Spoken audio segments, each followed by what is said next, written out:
मनोज जरांगे जरी मुख्यमंत्री झाले तरी ओबीसीतून आरक्षण देऊ शकत नाहीत, भाजप खासदार अनिल बोंडेंनी वक्तव्य केलेलं आहे। मनोज जरांगे देखील सगळे सोयरे अध्यादेशाची अंमलबजावणी करू शकणार नाहीत असं बोंडे म्हणतात। असे किती गोंडाळून मराठ्यांनी फेकून दिले असं जरांगेंनी याला उत्तर दिलंय।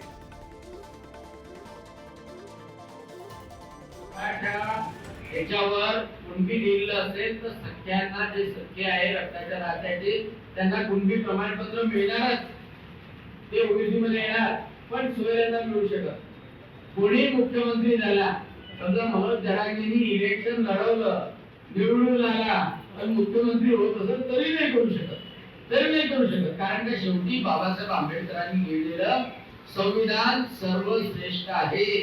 बोंडे भाजपचे फिल्डर असले लय गुंडाळलेत ते असं म्हणाले की तुम्ही मुख्यमंत्री झाले तरी अरे जाय रे म्हणा तिकडं माकडा असले किती का गुंडाळले फेकून दिलेत मराठ्यांनी। इथं मराठ्यांना एकजूट मराठा पुन्हा एकदा झालाय, याचा मला जास्त आनंद आहे, कारण त्यांनी लक्षात घेतलं आता ज्या मराठ्यांना आमदाराला मंत्र्याला निवडून दिलं त्याला पक्ष नेता मोठा करायला तर मनोज जरांगेला समाज आणि समाजाचे लेकरं मोठे करायचे।